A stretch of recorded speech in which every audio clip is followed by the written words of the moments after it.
维权网在农历除夕当天发布通报，呼吁国际社会及中国各界继续关注白纸运动中被抓捕和遭遇羁押的每一位人士，促请知情民众提供被捕者的详细信息，包括被捕者的真实姓名、性别、出生年月、籍贯、职业单位和被捕时间等等。通报强调，所有被抓捕的亲人家属应该了解到，被捕家人提供的信息越清晰越详细，对其近况和外部营救就越有利。因此，千万不要恐惧，不要被恐吓。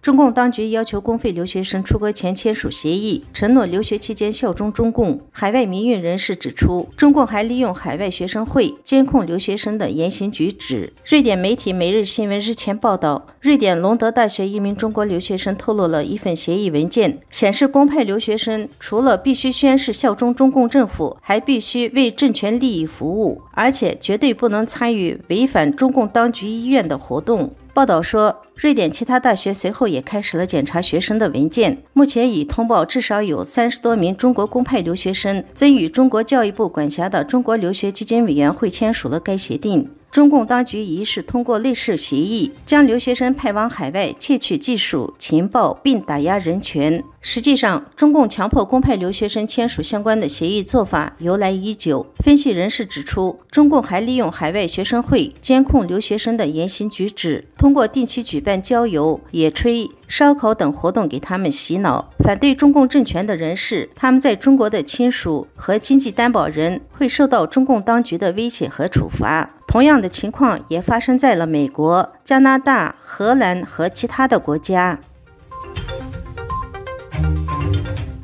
近期，中共在驻葡萄牙大使馆周边安装了3台摄像机，被附近居民控诉侵犯隐私。葡萄牙政府目前已介入调查。路透社1月19日报道，2个月前，中共驻葡萄牙大使馆在其建筑外围安装了3个360度大型全景监控摄像头，其中1个摄像头对着公共道路，另外2个则可以直接拍摄附近的公寓楼，引起了周围居民担心自己的隐私遭到侵犯。根据葡萄牙法律规定，监控摄像头不能面对他人房产或公共道路，即便安装摄像头，也只能拍摄进入自己房产范围内绝对有必要拍摄的内容。葡萄牙外交部1月18日表示，已要求有关部门评估中共大使馆安装的监控摄像头是否符合规定。1月19日，中国驻葡萄牙大使馆就悄悄地将3个监控摄像头的其中1个拆除，另外2个摄像头也被调转了方向，不再面向大使馆的外围。